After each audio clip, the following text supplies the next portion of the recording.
Olá pessoal, tudo bem? Conforme prometido, estou de volta hoje para falar sobre um assunto bem interessante, um assunto que eu gosto muito de falar, que é a gestão da transparência.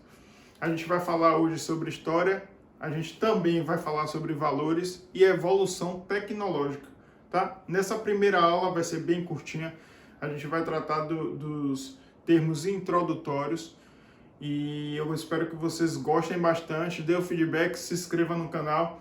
E eu vou aproveitar a oportunidade aqui para falar sobre um projeto bem maior que a gente quer fazer no IMAP, que se chama IMAP Education ou IMAP Educação, como vocês queiram dizer.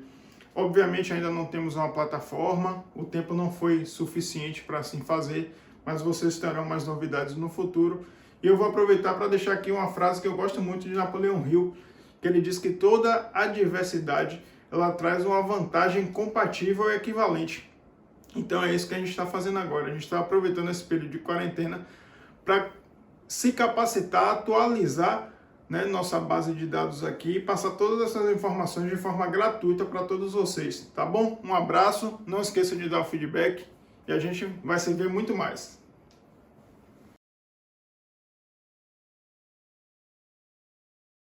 Olá pessoal, agora sim. Infelizmente eu não vou conseguir fazer uma transmissão em que apareça ainda o meu rosto, né? E a tela. A gente está evoluindo nessa é a questão da evolução tecnológica, que é o último ponto da nossa abordagem aí da gestão da transparência.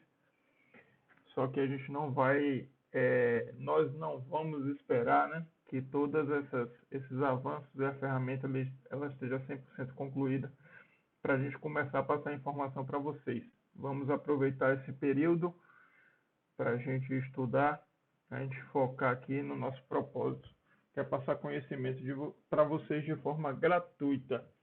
A gente começa falando sobre esse tema, é um tema que eu sempre abordo nos cursos do IMAP, sempre que tenho a oportunidade, gosto muito de falar sobre ele. E para tratar sobre esse tema, eu acho imprescindível começar falando sobre supremacia constitucional. Quando a gente fala da Constituição de 88, eu particularmente sou um grande fã desse documento, a gente lembra de um conceito, e aí a gente vai falar de um conceito jurídico, mas muito superficialmente, que é a ideia da supremacia constitucional. E aí a gente pode lembrar lá da pirâmide de Hans Kelsen, né, que no livro dele, A Teoria Pura do Direito, ele consegue falar, ele fala com muita clareza sobre a supremacia formal da Constituição.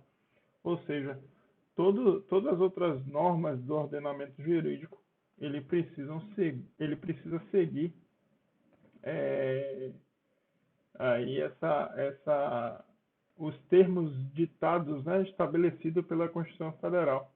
E aí eu trouxe três grandes princípios constitucionais que a gente aborda logo no início na escola, pelo menos no meu início do curso de gestão pública. Foram conceitos que eu já tratei logo de início. Foi sobre o LIMP, né? É uma regrinha aí, um macetezinho de concurso que fala sobre legalidade, impessoalidade, moralidade, publicidade, e aí afeta porque a gente vai focar nisso no restante do curso, e eficiência, tá? De forma bem rápida, bem objetiva, como é que a gente pode tratar sobre o princípio da legalidade? O princípio da legalidade basicamente é o cumprimento da lei, né? Então, é atenção e submissão às leis, respeitando os interesses coletivos acima dos interesses privados, ou seja, a administração pública não pode se furtar de atender o princípio da legalidade. Impessoalidade é aquela ideia de tratamento igualitário, né? Então, você vai dar o tratamento igual a todos, cidadãos, cidadãs, né? Atuar sem favoritismo e sem autopropaganda por parte dos servidores. Então, isso é um bom resumo aí do princípio da impessoalidade. O princípio da moralidade, ele trata de princípios éticos, né? e aí pode ser estabelecido por lei também, que é a preservação da ética e da moral em todas as ações por parte dos agentes públicos. O princípio da publicidade é o meu favorito e, basicamente, eu poderia colocar isso de forma objetiva, é sobre a prestação de contas à população. Então, a gente prioriza a transparência, a prestação de contas e todas as ações que envolvem recursos públicos. O último princípio que a gente vai tratar é o princípio da eficiência, né? Se eu for também fazer esse resumo, é sobre uma boa gestão dos recursos e serviços públicos. Então, é executar serviços públicos com qualidade, respeitando o bom uso do orçamento, sem desperdício, tá certo? Então, a gente sempre, quando vai falar sobre transparência, a gente tem que dar uma geral aí sobre os princípios constitucionais e falar um pouquinho também sobre supremacia constitucional. E aí, a gente remete à condição de eficácia, porque eu vou focar em publicidade, aquela seta quis dizer isso aí, que a publicidade representa a condição de eficácia para todos os atos administrativos, marcando o início da produção dos seus efeitos externos, já que ninguém está obrigado a cumprir um ato administrativo se desconhece a sua existência. Então, a gente pode remeter também a outro conceito jurídico, né? E a gente pode falar sobre a administração pública, que só pode ser executado pelo poder público aquilo que está previsto na lei, né? O que está escrito, seja na Constituição ou seja nas normas infraconstitucionais, tá certo? Então, para que um ato administrativo tenha eficácia, necessariamente ele precisa cumprir o princípio da publicidade, ou seja, é uma condição de eficácia. E aí, eu sempre gosto de abordar e falar também sobre o artigo, na verdade, 5º da Constituição, mas é no capítulo que trata sobre os direitos e garantias fundamentais. E como eu já falei anteriormente, eu sou fãzaço da Constituição Federal. Obviamente, ela é muito extensa, às vezes se apega em temas e assuntos que não precisariam ser abordados na Constituição, mas eu acho incrível quando a gente fala do caput dela, que ela fala lá: todos são iguais perante a lei, sem distinção de qualquer natureza, garantindo-se aos brasileiros e aos estrangeiros residentes no país a inviolabilidade do direito à vida, à liberdade, à segurança e à propriedade. Olha que coisa fantástica. Não é o que vocês estão lendo aí no slide que eu estou passando para vocês, mas eu gosto muito de falar sobre essa parte. Gosto também muito do artigo 3º, que ele fala que constitui objetivos fundamentais da República Federativa do Brasil. Ele fala no inciso 1, construir uma sociedade livre, justa e solidária. 2, garantir o desenvolvimento nacional. 3, erradicar a pobreza e a marginalização e reduzir as desigualdades sociais e regionais. E o 4 é promover o bem-estar de todos, sem preconceito de origem, raça, sexo, cor, idade e qualquer outra forma de discriminação. Só essa parte aí já garante, já estabelece todo o elogio que eu faço a esse documento. A gente vai... vale a pena também falar um pouco da história, né? De como essa Constituição ela foi promulgada na oportunidade. Vocês sabem que a Constituição ela é de 5 de outubro de 1988. E aí, né, o Brasil estava vivendo esse período de redemocratização.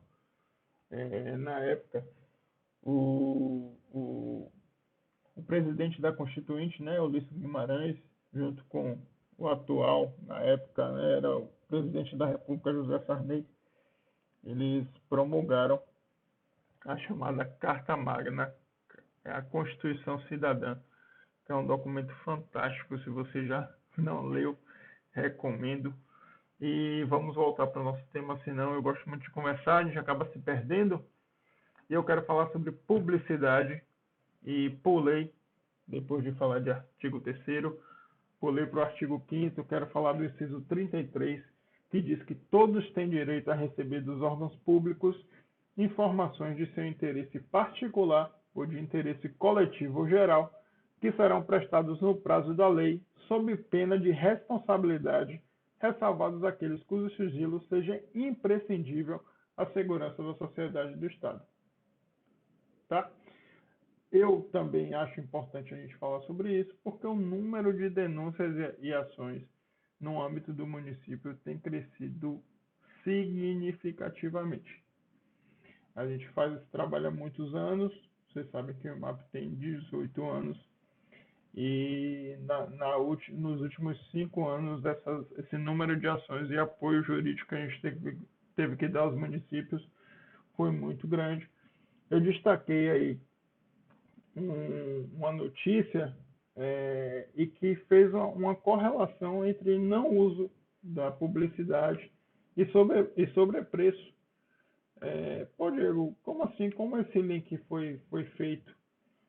Foi feito de forma muito inteligente, né? Se você ler a denúncia, você vai ver que o documento diz que o fracionamento irregular ele induziu uma utilização predominante da modalidade convite. Olha que bacana. Mitigando assim a publicidade e transparência das licitações, o que afetou a economia das contratações. Obviamente estou sendo irônico falando sobre o bacana. A gente vai falar sobre as modalidades de licitação, e vamos falar sobre todas as práticas necessárias para que uma licitação ela seja feita da melhor forma. Aguardem, a gente vai falar sobre isso no curso de pregão, né? Que a gente vai fazer mais para frente. Gostaria também de fazer uma retrospectiva, falar sobre a transparência pública no Brasil. Vale a pena relembrar, a gente já falou um pouquinho da Constituição Federal, e aí a gente vai falar sobre essa linha do tempo. Depois da Constituição, eu já abordo aí muito porque eu falo também e participo das palestras do curso de pregão presencial e nos cursos de licitação do IMAP. Então eu falo da 8666, Lei de Licitações, que é de 21 de junho de 1993. Vou falar mais na frente do dispositivo que eu destaquei para falar sobre publicidade, para tratar sobre essa evolução da transparência, que basicamente, no meu entender, eu construí esse pensamento, é que o princípio da publicidade ele evoluiu de forma significativa até a gente determinar que ele se chama agora, e aí de o que está falando, não tá. Eu acredito que pode estar até em algum lugar, mas é uma tese que eu acabei construindo. Ele não tem mais condição que a gente não o chame de princípio da transparência total. Publicidade hoje é um conceito muito mais amplo, né? Com acesso à internet, então, a gente não consegue se prender ao conceito antigo com prazos longos para disponibilização de arquivos e etc. Vamos falar sobre isso mais na frente. Agora vamos falar sobre 1998, sobre a Lei de Contas Públicas. Essa lei aí é de 16 de dezembro de 98. Ela criou a homepage na internet. Na época foi o TCU, Tribunal de Contas da União. Ele criou no sentido de divulgar dados e informações de prestação de contas dos municípios e estendeu uma série de obrigações aos municípios. E todo mundo teve que criar aí sua homepage.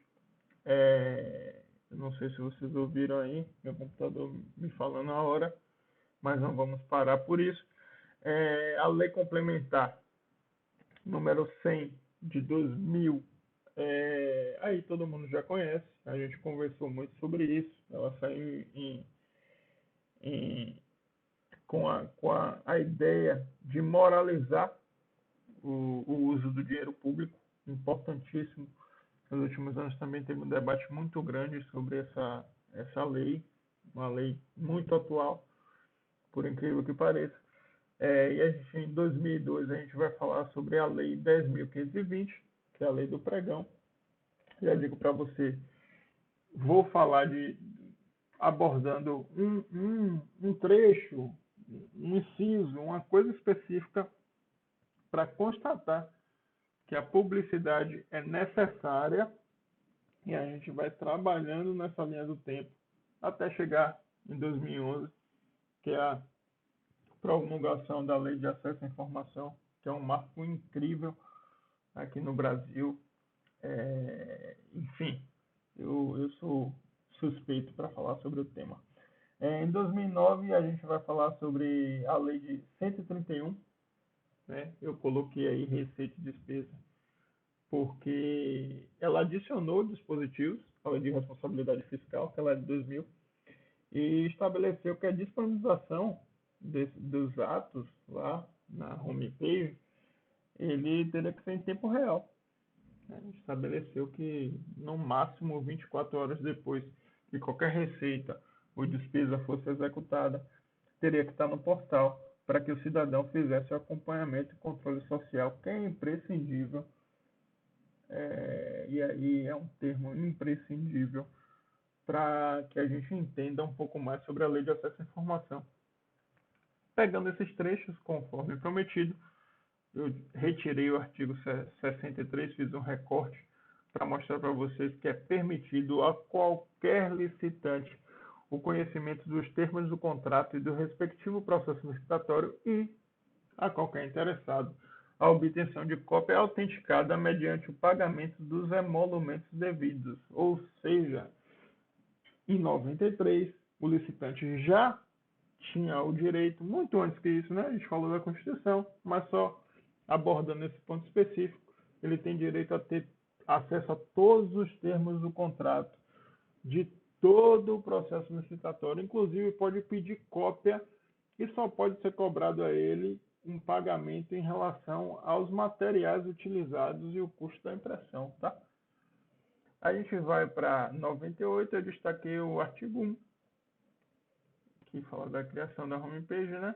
E diz assim, que você tem que publicar algumas informações, dados e informações, tributos arrecadados, demonstrativos bimestrais, que é o RREO e RGF, né? Que é o relatório resumido de execução orçamentária e o relatório de gestão fiscal. Transparência de recursos, desculpa, estou com transparência na cabeça, mas é transferência de recursos, balanços orçamentários anuais, resumos dos instrumentos de contrato e seus aditivos e as relações mensais de todas as compras. A Lei Complementar 101 de 2000, eu destaquei o artigo 48, que ele diz que são instrumentos de transparência da gestão fiscal, às quais será dada ampla divulgação. Já comecei a destacar ampla divulgação, inclusive em meios eletrônicos de acesso ao público, estamos falando da internet, os planos, orçamentos e leis de diretrizes orçamentárias, as prestações de contas e o respectivo parecer prévio, o relatório resumido da execução orçamentária, a RRO, o RGF e as versões simplificadas desses documentos. Essa é a Lei de Responsabilidade Fiscal. 10.520, Lei de Pregão, artigo 4, inciso 1º. A convocação dos interessados será efetuada por meio de publicação de aviso em diário oficial do respectivo ente federado ou não existindo. A gente está falando de 2002, mas a gente está quase em 2022. Não é verdade, a gente está em 2020, mas não cabe mais, quase 20 anos depois, um ente federado ele não possuir seu próprio diário, né? Essa hipótese ela não existe mais e vocês vão entender por quê quando a gente começar a abordar os meandros, os detalhes da Lei de Acesso à Informação. Em jornal de circulação local e facultativamente por meios eletrônicos e conforme o vulto da licitação, em jornal de grande circulação. a Lei Complementar 131, que é aquela de receita e despesa, que eu acabei de falar, é a liberação ao pleno conhecimento e acompanhamento da sociedade em tempo real de informações pormenorizadas sobre a execução orçamentária e financeira em meios eletrônicos de acesso ao público. Ou seja, arrematei a minha ideia que não é só princípio da publicidade, é princípio da transparência total dos atos públicos. E a gente vai dar um pequeno spoiler da nossa próxima aula, a gente vai adentrar o tema, maravilhoso tema da Lei de Acesso à Informação, mas hoje paramos por aqui. É um vídeo introdutório. Eu gostaria que você dessem os feedbacks de vocês, falaram o que achou, o volume, né? Se tem outro recurso que a gente poderia utilizar para contribuir para o aprendizado de vocês. Lembrando sempre que estamos só engatinhando, iniciando esse projeto. Vocês vão ter uma área para que vocês possam fazer login e senha. A gente pensa em fazer algumas avaliações para a gente ter a opção de fornecer certificados, né? Então, o que vocês tiverem de ideias, de ferramentas, coisas que a gente pode usar, a gente quer fazer esse trabalho de forma colaborativa, tá?